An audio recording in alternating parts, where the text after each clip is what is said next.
I'm looking at far more than just the substance addict. In fact, what I'm saying is that the substance addict, the people that I dealt with that shot heroin and cocaine and crystal meth and everything else under the sun, they were just one particular subset of people, but we all share that same dynamic. In this culture, we pretty much all share that same dynamic of having emotional pain, having distress, and trying to soothe that.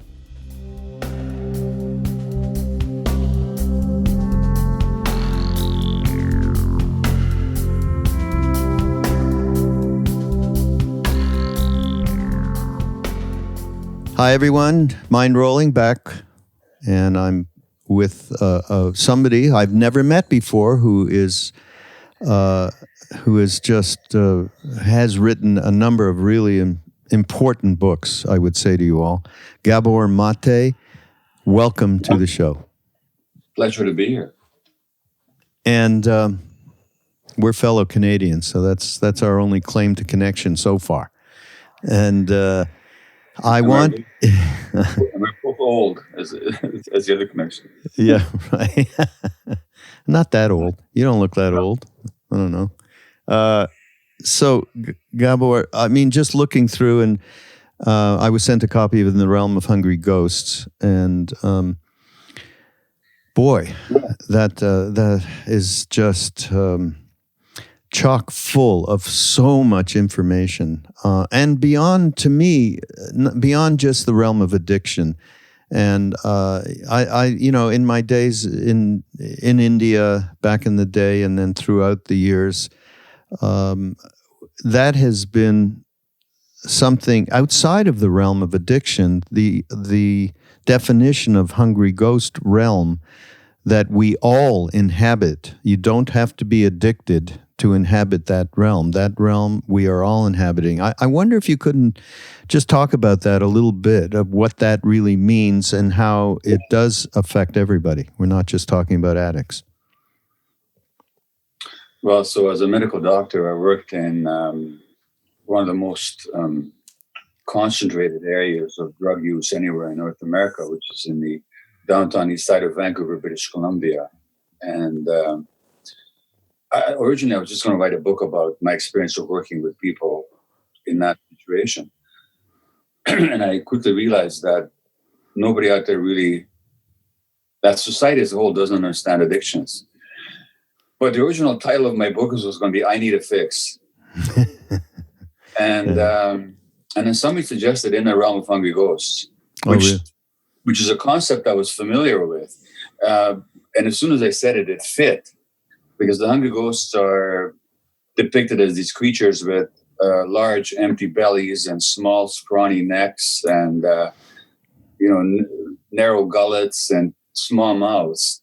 And no matter what they do, they cannot get the sustenance. They cannot ever fill that emptiness inside. Mm. And that really, to me, is the realm of addiction. And as you know, in that Buddhist cosmology, that there's these different realms of the animal realm and the human realm and the God realm and the realm of the jealous titans and all that, and the hell realm. And I was trying to think, well, where does this emptiness come from? This hunger comes from, that we're all trying to satiate without success, and we're all looking to the outside. We're looking externally to ourselves to fill this gaping chasm of dissatisfaction inside ourselves. Mm. And this characterizes the whole of materialist society. I mean, that's just the kind of society that we live in. It's specifically the addict, because the addict is convinced that only through external sustenance can they fill the emptiness inside of themselves. And they can never do it. And my contention is that people move into the hungry ghost realm to escape the hell realm. In other words, the realm of emotional pain and spiritual hunger and rage and terror, which is really the outcomes of trauma. And we can't stand being with those emotions, so we move to the hungry ghost realm to soothe ourselves. Now, when you say it doesn't only apply to addicts, that depends how you wish to define addiction. Because if you say it doesn't only apply to drug addicts, That's 100% true. But let me give you a definition of an addiction and see what we can come up with, okay? Mm. So I'll define addiction as manifested in any behavior that a person finds temporary pleasure or relief in, therefore craves, but suffers negative consequences as a result of, and still cannot give it up despite the negative consequences. So we have pleasure and craving in the short term, negative consequences in the long term, inability to give it up. Now, I said any behavior. I didn't say drugs. It could certainly apply to drugs, but it doesn't have to. It could also be to the internet, to shopping, to sex, to gambling, to eating, to work, to extreme sports, to pornography, even to spiritual work. Addiction can function in that way. So by that definition, you see, I'm looking at far more than just the substance addict. In fact, what I'm saying is that the substance addict, the people that I dealt with that shot heroin and cocaine and crystal meth and everything else under the sun, they were just one particular subset of people, but we all share that same dynamic. In this culture, we pretty much all share that same dynamic of having emotional pain, having distress, and trying to soothe that. Now, let me ask you a question, if I may, and Sure. depends how personally you wish to get. By that definition, would you acknowledge that at some time or another, ever in your life, have you ever had an addictive pattern? And I don't care what it was. I'm just asking anything at all. Yeah, absolutely. Absolutely. It might have been with marijuana, for instance. And although I would do it for a while and then nothing, stop and then go back. But definitely, that was there. It could have been addiction to football. I was a football addict for a time where I couldn't miss that game. Right. So what seemed to be silly things, but not that silly. And did it have negative consequences in some way? Well, probably less. The big time negative consequence is not embodying oneself in the moment on moment Exactly. and moment and moment and moving away from the moment to, not experience whatever it might be, including pain. So from that point of view, absolutely. From using a substance, of course, that can cause, more difficulties than something like that. Yeah. And you might also say that if you're in a relationship, for example, and if you're addicted to football, that addiction might undermine the relationship, might erode, might take time away from the relationship. Yeah, absolutely. Either with yourself or with another person, So then the next question then is, not what was wrong with the addiction, because we've just identified it, but what was right about it? What did it do for you? What did you like about it?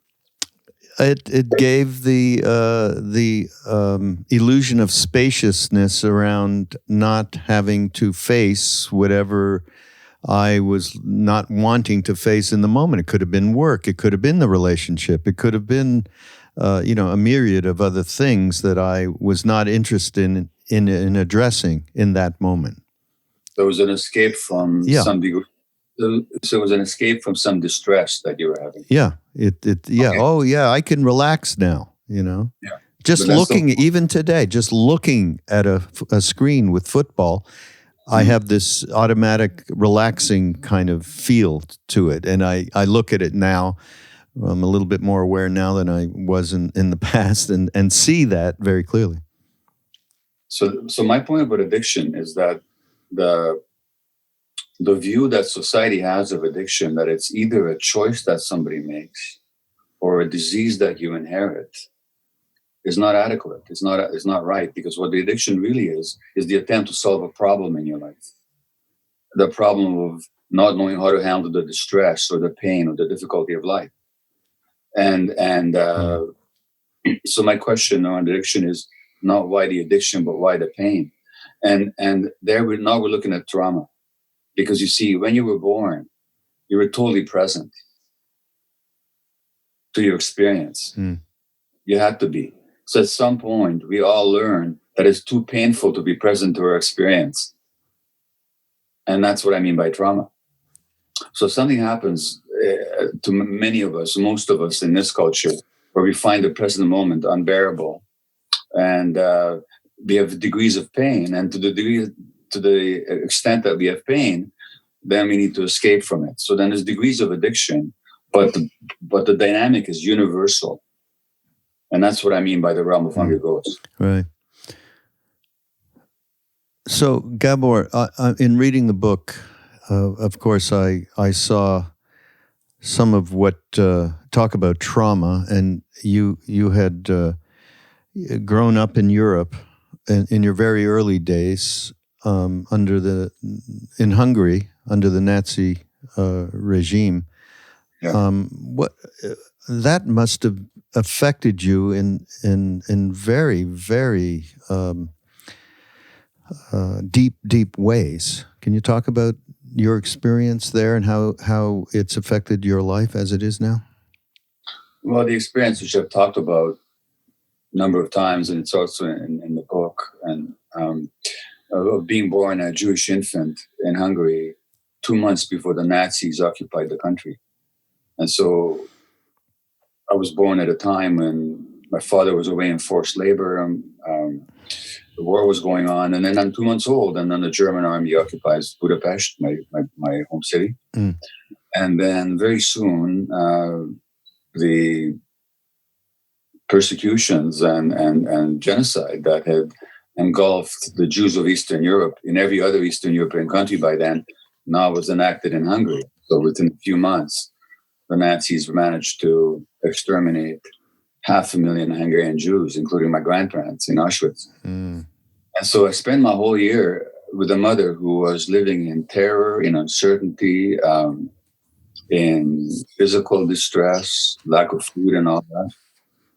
And the one who couldn't give me happy, joyous interactions, who had to, at some point, separate from me for a whole month just in order to save my life because she couldn't look after me.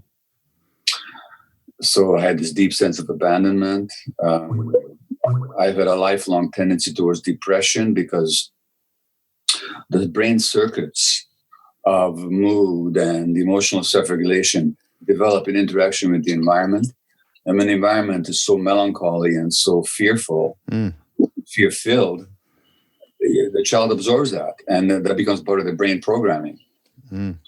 And so I've had a lot of stuff to work through. And of course, I've had my own addictive patterns as well, because that tremendous emptiness, that hunger, and that hunger really comes from contact, for lack of contact. For children to feel fulfilled, they need to get nutrition, but they also need emotional connection with an emotionally present, joyful adult. That's what they need. At least one. Ideally, many, but at least one. Whenever that's not available, and I'm not talking about whether parents treat their kids well or whether they love their kids. I mean, there are many kids get abused, and all the patients that I had who were heavily addicted to drugs had been traumatized as children. All the women had been sexually abused, no question about it. But it doesn't take that. It just takes the absence of joyful emotional connection to create that hunger, that pain inside the infant, inside the person, which then becomes part of our self-image and our view of the world. And then we spend the rest of our lives until we get conscious, trying to fill that hole in all kinds of ways. Mm. That's what happened to me. And of course, this is multi-generational. So if I'm living my life based on that kind of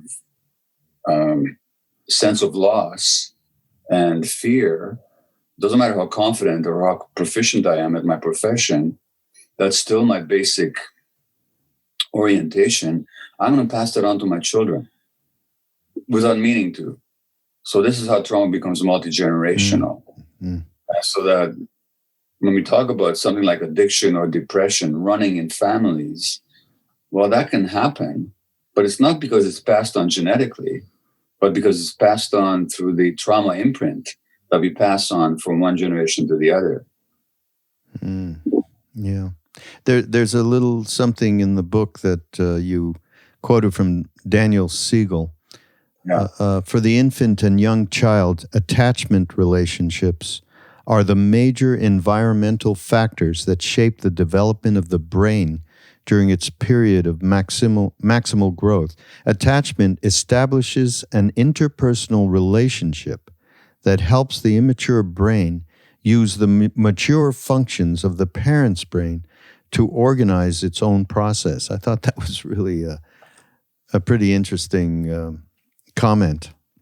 Well, this is one of these astonishingly well-kept secrets. When I say well-kept secrets, that quote by Dr. Dan Siegel is simply a very elegant summary of current brain developmental research.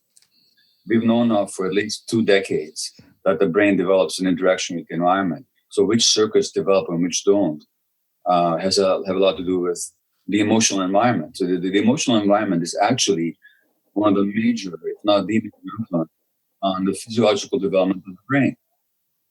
And so that when certain conditions are lacking, like Dan Siegel says, the mature functions of the adult brain. But what if the adult brain is not functioning maturely? What if the adult brain is traumatized? What if the adult brain is depressed? What if the adult brain is stressed? What if the adult is not functioning in a mature way? Then the infant does not have the environment in which he or she can develop in a mature way. And this is so important to emphasize, because you see the amazing thing is that in the medical schools, they still don't teach this stuff. So we have all the evidence now that the brain develops in interaction with the environment, that the endorphins with the opiates in the brain and the dopamine in the brain, which is a incentive motivation chemical. Again, the endorphins are pain relievers. They modulate pleasure and reward and joy. And they also facilitate interaction with human beings, connection, attachment. These circuits develop or don't develop in interaction with the emotional environment. So when children grow up under stress circumstances, like say in wartime, like I did, or kids in Gaza do these days, or kids in Africa, or under conditions of extreme stress, like in many parts of the United States, no wonder you have rates of childhood depression and childhood ADHD and all kinds of other childhood developmental problems of the brain burgeoning, because the human brain needs a different environment than what we're giving it these days for healthy development. And we're talking about the physiology of the brain. In the University of Washington in Seattle, they did an EEG study, electrical encephalogram. This is a printout of the electrical activity of the brain of 6-month-old infants whose mother was depressed, and they compared them to the EEGs of infants whose mothers were not depressed, and they could tell from the infant's EEG whose mother was depressed and whose wasn't. Wow. In other words, the mom's emotional state actually programmed the child, not because the mother's not doing her best, not because she's not loving the child, simply because when she's depressed, she can't be as responsive to the child as the child needs. And in the stress society that we have more and more postpartum depression. And especially in the US, we have this enforced separation of young infants from their mothers because of the short-term maternity leave and the economic necessity and pressure and strain that people under. Well, no wonder we're getting more and more kids addicted, more and more kids with ADHD, more kids with, 30% of American adolescents now have anxiety, 30%. Yeah, I just saw that, yeah. And the New York Times did an article about it, a big article a few weeks ago. They never mentioned the word attachment once. They never mentioned brain development once. They just don't get it. So this statement of Dan Siegel's that I quoted is well described in the literature. It's beyond controversy, but most physicians never even hear about it. So when they look at an adult brain, they think they're looking at sort of an inborn brain disease, say with addiction or with depression or whatever else. In fact, what they're looking at is the impact on brain development of infant and early childhood stress. And I myself was diagnosed with ADHD in my 50s. Oh. So and when you look at what ADHD is, which is a tuning out and absent-mindedness, well, as an infant under the Nazis, what else could I do but tune out? Right. Who could I turn to for help? My mother? She was barely making it. And she was doing her very, very best. She really did, fiercely and courageously. But in terms of my emotional distress, all I could do is tune out. And then the tuning out becomes programmed into your brain. And then years later, you're diagnosed with ADHD, and everybody thinks you got this inherited disease. Yeah. It reminds me of His Holiness the Dalai Lama, who says over and over to people, if you're talking about solutions for the future of mankind, it's about mother. It's about mother giving a baby what's needed, love and affection. My mother did that for me in spades. He didn't say it like that, but my mother fully did that for me, and that has contributed more than anything else to who I am. So all this neuroscience proves that out.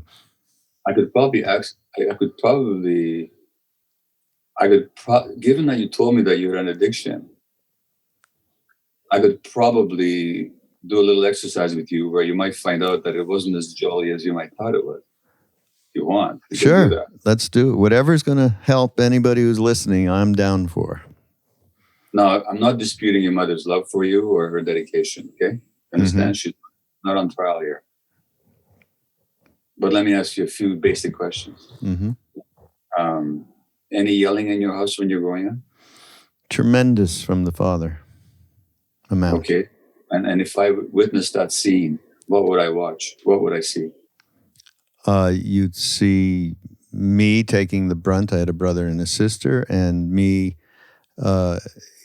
cringing from this screaming. And to this day, if anybody does that, my partner or anybody, I react in a. It's taken me a long time not to react the way that I used to react to this.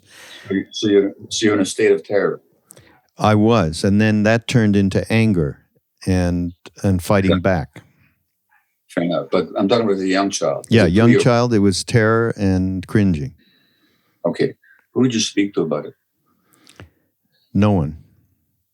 Okay. Mother would try and protect a little bit, but no communication. Stay with me. You talk to nobody. Do you have children? Yep. If a 2-year-old or 3-year-old, they were cringing and in terror, who would you wish them to speak to? Well, me. Okay. And if you had a 2 or 3-year-old child who was cringing in terror, but they didn't come and talk to you, how would you explain that? There is no trust. That was your childhood. Yeah. And you didn't have the mother. I mean, you had a mother who loved you, who did her very best. I understand that. But she herself was a traumatized person. Otherwise, she wouldn't have been in that relationship. Exactly. And so was your father. Otherwise, he wouldn't have been yelling. So we're not blaming anybody here. All I'm saying is that when you talk about this unconditional, supportive love with your mother, that is from your mother, not exactly. Yeah, no, I trust me, I don't believe that I had unconditional love and support. It was conditional based on the fact that she was a wounded person herself, lost her father when she was very young, blah, blah, blah. So that's the source of the emptiness and the pain that you then try to moderate with the addictive behaviors. Yeah. And that's not about addiction. And in my conversations, I speak a lot across North America and internationally and on addiction and other issues. But sometimes somebody will say, well, I had a really happy childhood, but I still became addicted. And then I have the kind of conversation we just had. Yeah. Usually it takes 2 minutes to show that there was a lot of, not that the happiness wasn't there, but that along with it, there was also suffering. And we tend to repress the part that suffers. We tend not to be aware of it because it's too painful, it's too difficult to deal with. And there's nobody to help us with it as kids. So that repression is really one of the major ways that children deal with their own suffering. And then that becomes a pattern. And then as adults, we're wondering why we're having problems. What's driving me? What's happening? Yeah. And then what happens is that your partner raises her voice or his voice, and those old brain circuits that are Yeah. programmed with fear that were ingrained when you were 1.5 year old or 1 year old or 2 year old now come online again, and you're back in that same state. Mm. And the whole point of consciousness and the whole point of spiritual work and the whole point of psychological work really is to become conscious so that we're no longer governed by these old drives and these old patterns. Yeah. Yeah. Habitual patterns. Yeah. Yeah. Well, that was great, Gabor. Thanks for that. Everything that helps, in the middle of a podcast, you never know. I'll send you my bill. How's that? Yeah. Okay. There's one thing in the book I want to just read a little bit. It's addictions, even as they resemble normal human yearnings, are more about desire than attainment.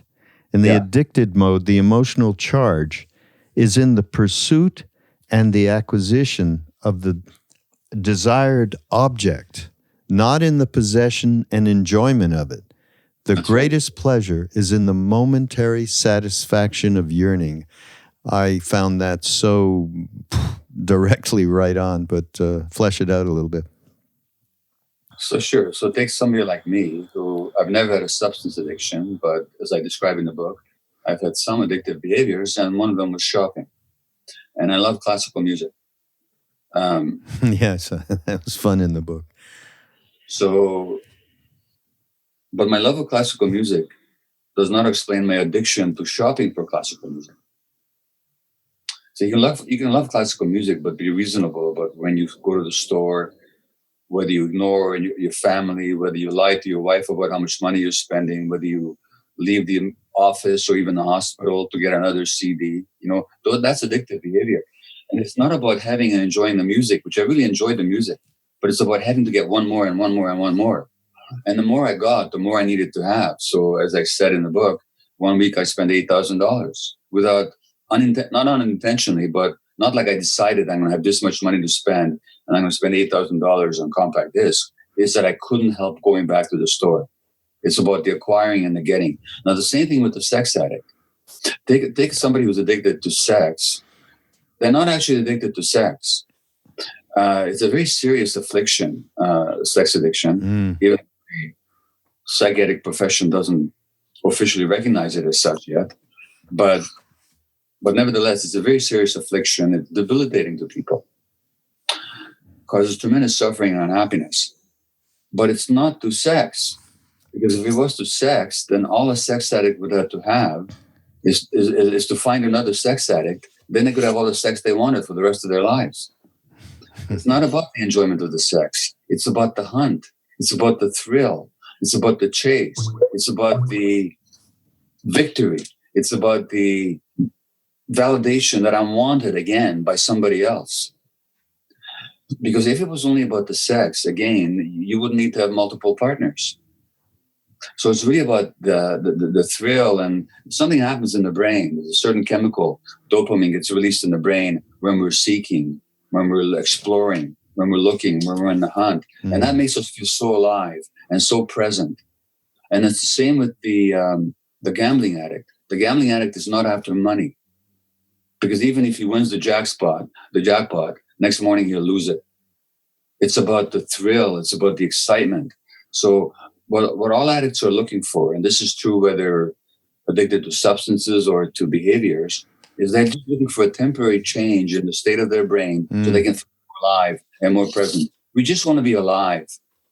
And the question is, how did we lose that capacity? What deadened us? Where did we shut down?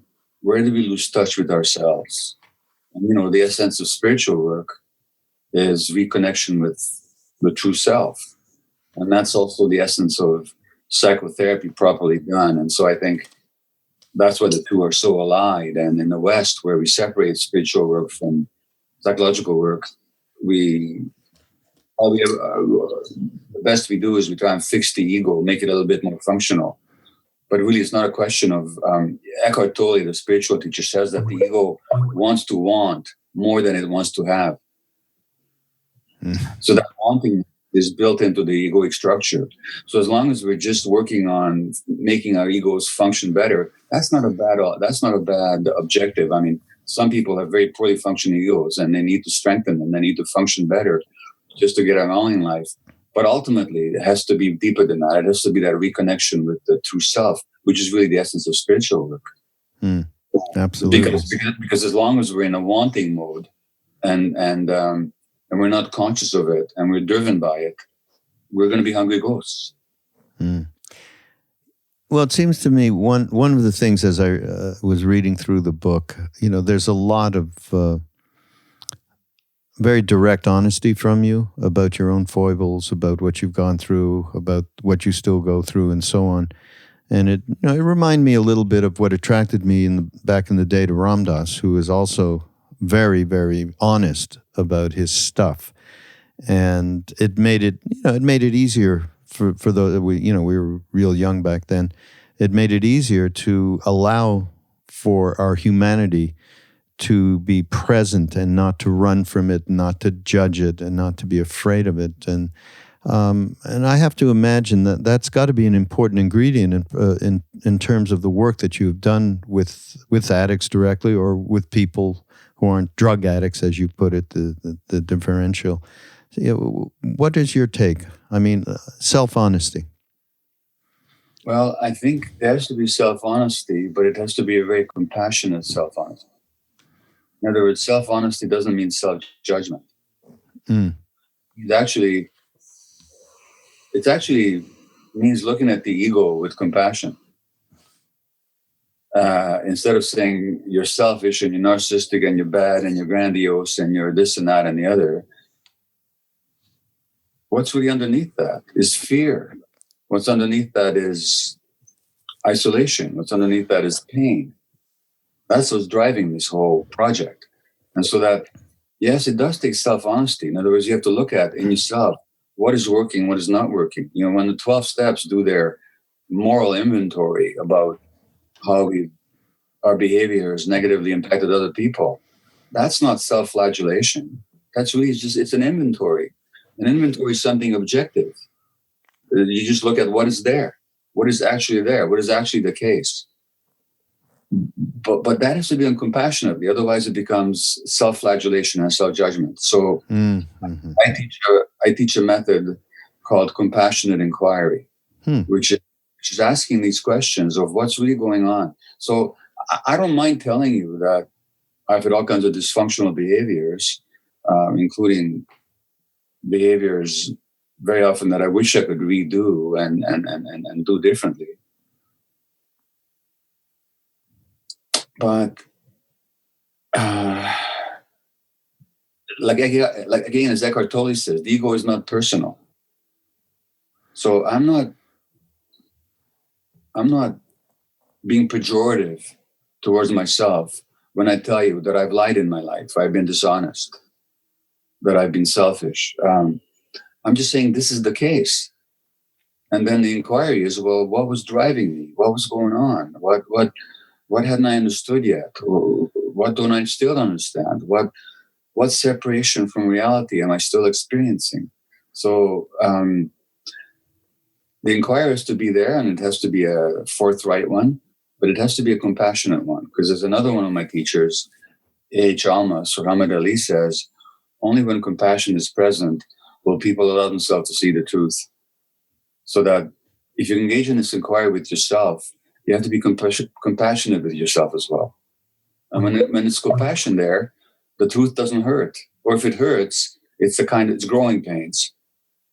It's not meaningless suffering, but it's the pain of growing. And that compassion will allow for that and invite it. So yes, forthrightness and honesty and compassion. I was just actually in Maui with Ram Dass and Krishna Das. We were doing a retreat there with Jack Cornfield as well, and Trudy Goodman, around trust in the heart. And a lot of conversation came up around that, just that subject of being compassionate with oneself, to allow that kind of trust that we can have intuitive trust in the deepest part of who we really are. And that was absolutely necessary before anybody could consider any other kind of trust, any other kind of honest relationship with those around us and the world around us. So, Well, except that I would probably say it maybe a little bit differently.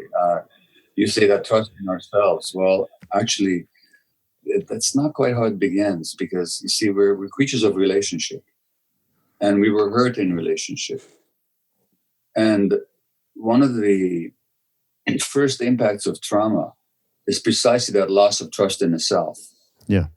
And on a very practical level. But if I ask you this question, as I always do my audiences, have you ever had a time when you had a strong gut feeling about something and you ignored it and you were sorry afterwards?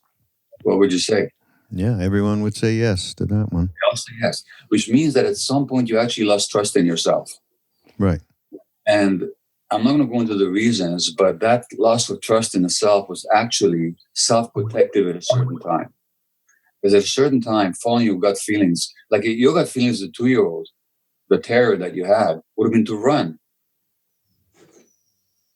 But could you have run, escaped that situation as a 2-year-old? No, of course not. All you could do to protect yourself is to actually disconnect from that gut feeling. So precisely so that you could survive. Mm-hmm. Okay. So we lose the trust in ourselves because we didn't have the trust in our environment. If you had been able to go to your mother, if she had been able to receive you and hear you and hold you, and she would have validated your feelings, you wouldn't have had to get disconnected from yourself. So what I'm saying is that the loss of trust in ourselves begins with the loss of trust in our caregivers, which also means that when we work our way back towards ourselves, it usually also has to have some sense of safety with the people that we're working with. So that when I've not met Jack Cornfield personally, but I've talked to him by Skype once, and I've certainly seen many of his videos and read his books, and same with Ram Dass. And you just feel that you're in the presence of people who you can trust. Yeah. And trust doesn't mean that they're going to be right about everything. Trust just means that their intentions are absolutely pure towards you. Yeah. And they won't be exploiting you. Well, then it's in that context, when you feel that safety, that's when you can regain your trust in yourself. Right. Safety. Safety, yeah, absolutely. Yeah, feeling safe. Yeah, no, absolutely. There's we just sort of touched on it before a little bit in talking about spirituality, and you, I think you gave a talk, and I wouldn't mind you talking a little bit about the psychology. I think it was called the psychology of spiritual seeking. I think that, talk a little bit about that. I'd like to get really what you're talking about here. Well, in truth, I don't recall what I may have said in that particular. Whatever comes. It's more about, because I think, as you said, I have and work with these people and been with these kind of people, Jack and Ram Dass, for many, many, many years. And that's been certainly the spiritual seeking. I don't, at this point, spiritual path as a way to become whole and as a way to find our true nature, as a way to transform some of the wounded natures that we all grow up with, has been extraordinarily important in my life. So what are we talking about when we talk about the psychology of spiritual seeking? Okay, so not remembering what I said whenever I said it, let me go back just to the present moment and see what comes up for me. Yeah. What comes up is the very first time I went to a spiritual event of any kind. It was called an Enlightenment Intensive. Oh. And you're familiar with it? Yeah. Okay, so without going into the details, this is run by a very good friend of mine, who this is 4 decades ago now. And he still runs them, and he's wonderful at it.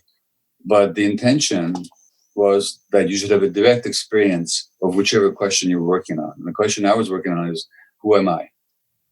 And the direct experience, of course, doesn't mean an insight. It doesn't mean a thought. It means direct experience of it. And this workshop went on for 3 days, and there's a certain method to it, which I don't need to go into here. And people around me were having direct experiences, and I wasn't. And I was getting more and more resentful. You know, why the hell can't I experience who I am? Other people are experiencing who they are. Why can't I experience, you know? And I came away from the retreat embittered.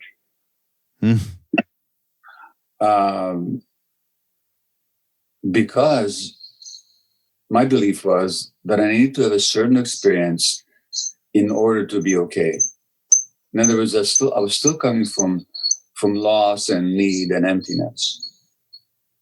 So sometimes the psychology of spiritual seeking is based on a deficient sense of self that believes you have to have a certain experience in order to be okay.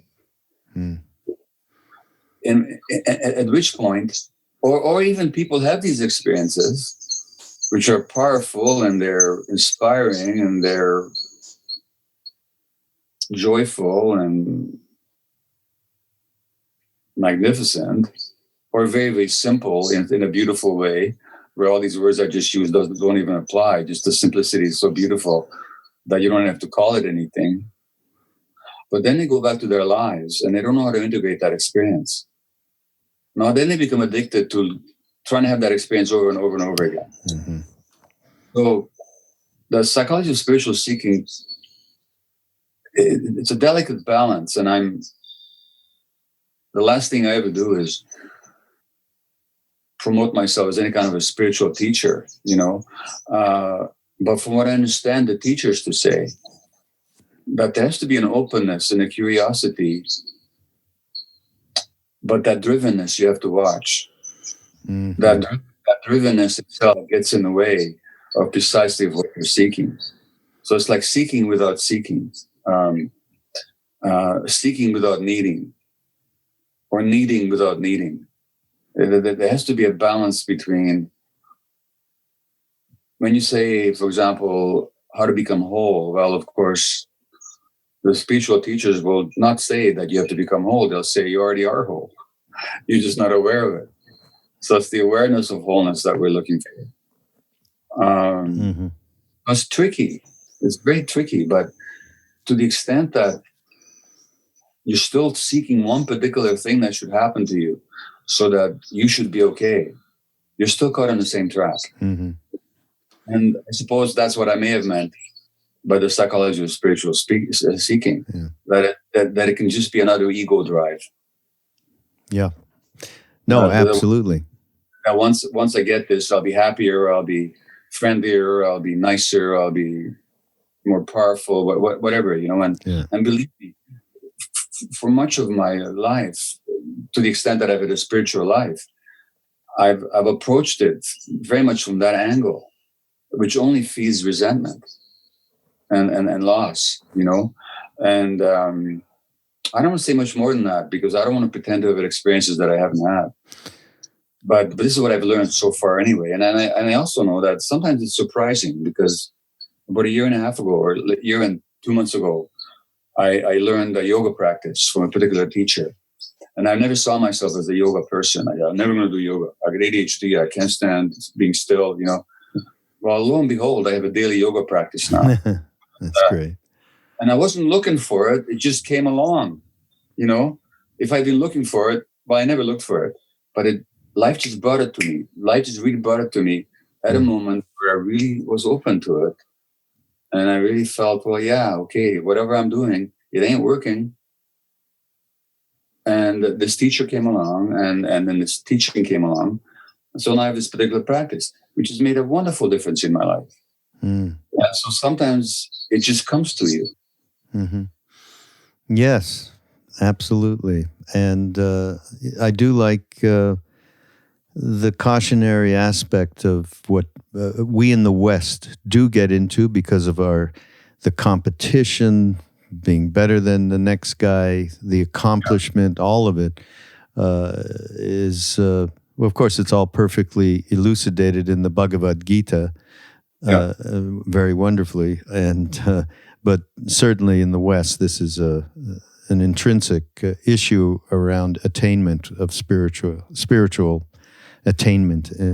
And now I get what you were saying about it. Well, and also this identification with the deficient self, where we this woundedness that you mentioned, well, we identify that as ourselves. Yeah, exactly. And so like and then of course we can only look to some magic solution. Yeah. We're getting close to the end, but I do want to just get one more little thing in here because it's been something on my mind. Again, it's a talk that you gave somewhere sometime.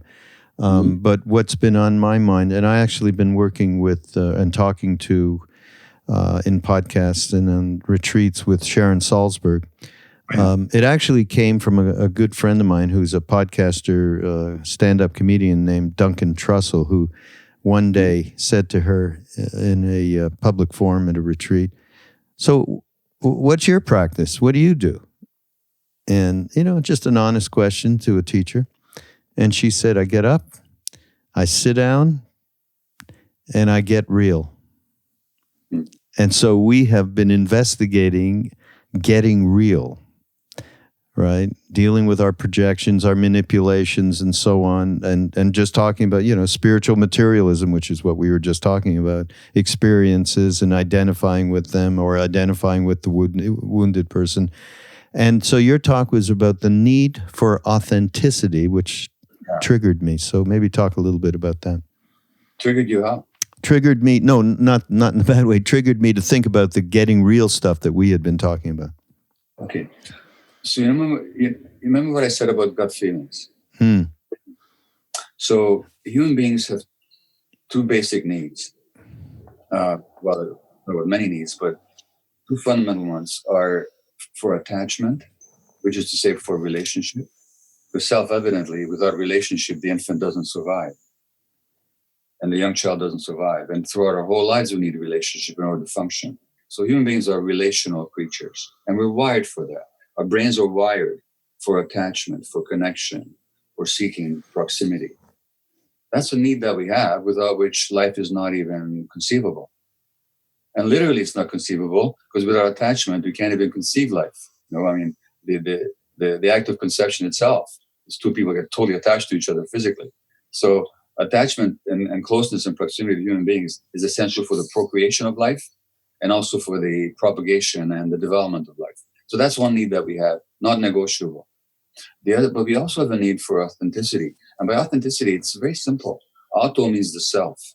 That means the connection with the self. Now, that same question that I asked about gut feelings, and have you ever had an experience of ignoring gut feelings and the meaning story afterwards? Imagine, let's project you and I back to 50,000 years ago, or 30,000 years ago, or 20,000 years ago, or 15,000 years ago, and we're hunter-gatherers out there in the wild. Just how long do we survive if we're not in touch with our gut feelings? We don't. So that authenticity, which is just a connection with yourself on a body level, on a gut level, but it also means on an emotional level, because you have to know what you're feeling and be able to act on those feelings. That's essential also. The tragedy happens as it happens for so many of us, where in the case of yourself, as we discussed, the 2-year-old has to make a choice. If I'm authentic, I have to fight or I have to escape. But then I will lose my attachment relationship, without which I can't live. So then what we give up in every case is the authenticity. And then we spend the rest of our lives, if we're fortunate enough, to then trying to reconnect with ourselves. And if you're not fortunate enough, then you end up president of the United States. who keeps looking from the outside, who keeps needing validation from the outside all the time. He's totally disconnected. and he'll gobble up the whole world in order to fill the emptiness inside himself. But so for those of us that are fortunate enough to have gleaned some measure of consciousness, then the whole task is to walk back to ourselves. And recently I read a very interesting exegesis on Abraham in the Bible. Abraham is an idol worshiper. He lives in Babylon or somewhere. And God says to him, Lech lecha, go to yourself. Mm. So the initial spiritual teaching in the monotheistic tradition was God saying to Abraham, go to yourself. Mm. In other words, reconnect with your authenticity. And that's the need then, and a lot of people, in my experience as a physician actually, who've been through severe afflictions, severe trials, even terminal disease, will often say that this tribulation, this trial, this illness was the best thing that ever happened to me because it led me back to myself. Mm. So that's what I mean by the need for authenticity. Right. And it's interesting what you said about Ram Dass, because from if I interpret right what you said about him, this is maybe before our online conversation, you said that after his stroke, he became the person that he had always talked about. Mm-hmm. In other words, he found a way to make that affliction, which most of us would experience as nothing but a tragic blow. Yeah. He found a way to bring that closer to himself than he might have been even before then. Yeah. I'm only surmising that. I don't know the man. No, absolutely. In fact, he called it fierce grace. Okay, that's what he calls fierce grace. Yeah. Fierce grace. And there's a really great movie actually that I've seen that. You've seen it, yeah. It's now that you mentioned it, I've seen it. Yeah. So but he refers to that all the time. Yeah. Yeah. Wonderfully said, Gabor. I love that authenticity. It really fits in with what we've been talking about, just getting real. I mean, I think we're on the same page there. I just want to read something before we leave. It's actually a quote, and I've never heard. I think you've mentioned him here in the podcast.